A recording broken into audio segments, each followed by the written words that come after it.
wabarakatuh. Salam bahagia dan sejahtera.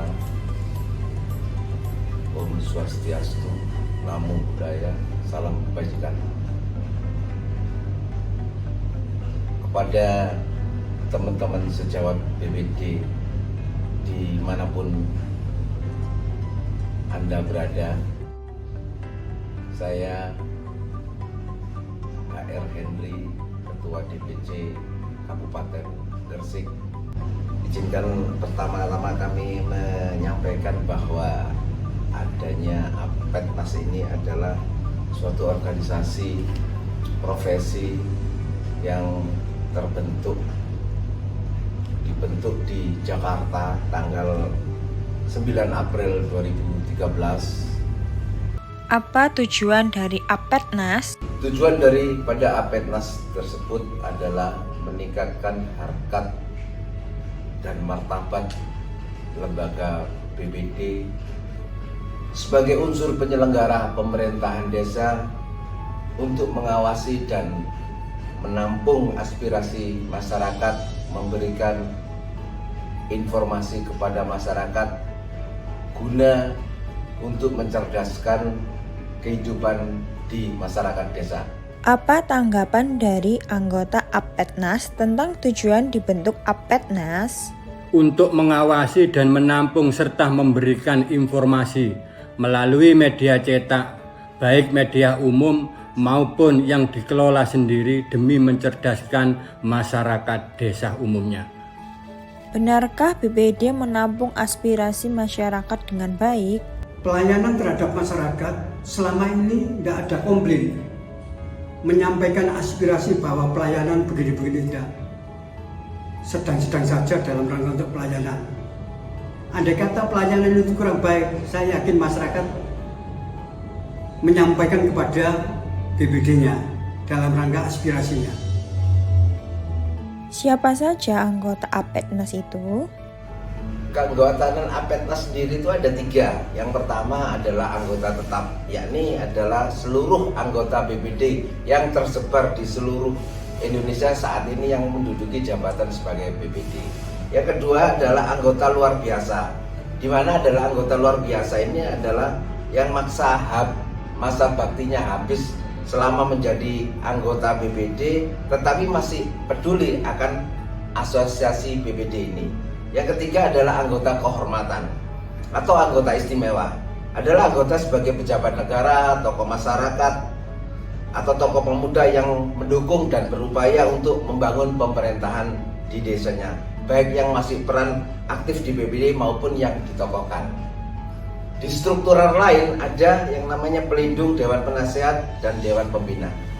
Dewan pelindung itu adalah pimpinan Republik Indonesia, dan dewan penasehat adalah tokoh masyarakat, lembaga swadaya yang mendukung dan berupaya untuk membantu APETNAS serta peduli membangun pemerintahan di desa.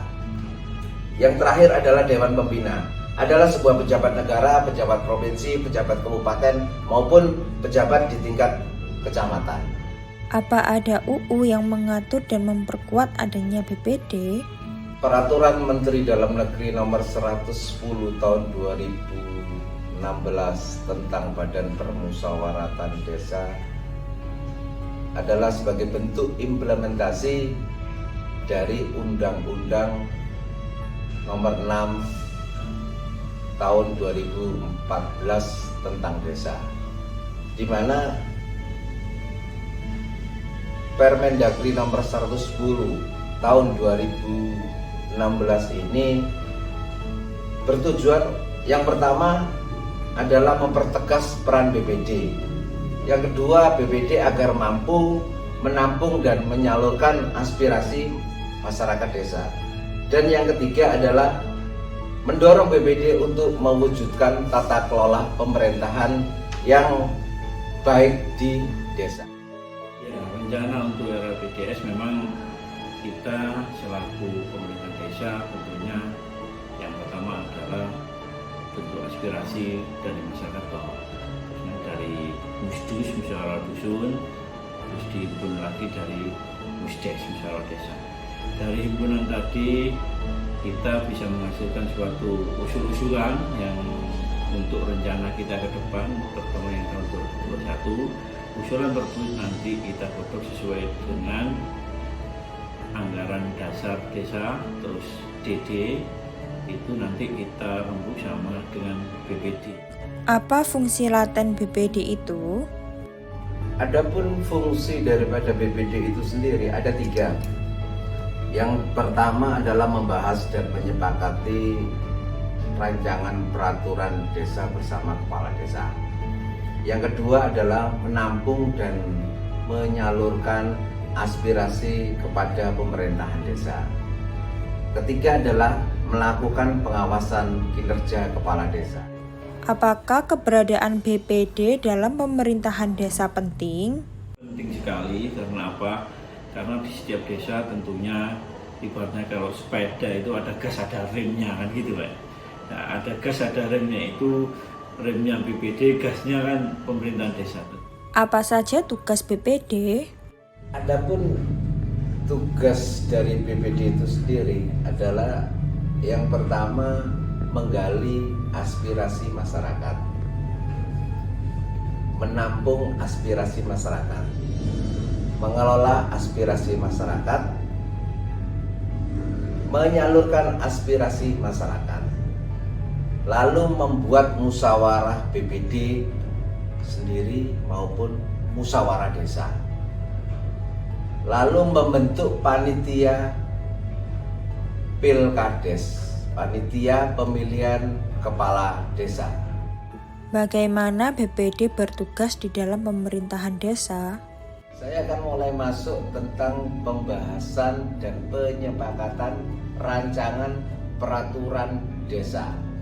Di sini adalah tugas daripada BPD dan kepala desa sama-sama membahas rancangan peraturan desa, baik yang diajukan dari pemerintah desa maupun dari BPD itu sendiri.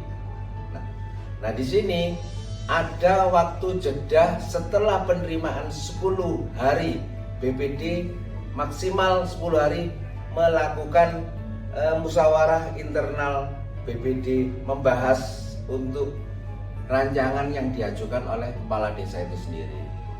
Lalu BPD akan mengundang kepala desa untuk pertama kalinya maksimal 30 sejak rapat internal BPD diadakan. Namun sebelumnya di siklus penyelenggaraan pemerintahan desa itu BPD mengadakan musyawarah desa dengan mengundang seluruh elemen unsur yang ada di pemerintahan desa itu untuk membentuk tim, namanya tim RKP DES atau Rencana Kerja Pemerintahan Desa, dan keanggotaannya terdiri, yang pertama yang menjadi ketua adalah sekretaris desa, lalu akan menjadi sekretaris di tim tersebut adalah ketua LPMD, lalu keanggotaannya adalah dari unsur perangkat desa, dari kelembagaan PKK, Karang Taruna, pegiat kesehatan, pegiat pendidikan, ditambah lagi adalah tokoh-tokoh masyarakat. Jadi seluruh elemen yang ada di masyarakat desa tersebut diundang, dilakukan musyawarah desa yang menyelenggarakan BPD, lalu BPD membentuk, dan kepala desa adalah yang menjadi pembina dari tim RKP DES tersebut yang akan merumuskan rencana kerja pemerintahan desa di tahun berikutnya. Jika kita lihat dan baca di pasal 51 di Permendagri nomor 110 tahun 2016 ini, ada hak daripada BPD itu sendiri. Hak BPD itu sendiri adalah yang pertama adalah mengawasi dan meminta keterangan penyelenggaraan pemerintahan desa. Yang kedua, menyatakan pendapat tentang penyelenggaraan pemerintahan desa. Yang ketiga adalah mendapatkan biaya operasional pelaksanaan fungsi dan tugasnya yang dimasukkan di anggaran belanja desa. Bagaimana cara BPD mengawasi jalannya pemerintahan desa? BPD melakukan pengawasan melalui monitoring dan evaluasi.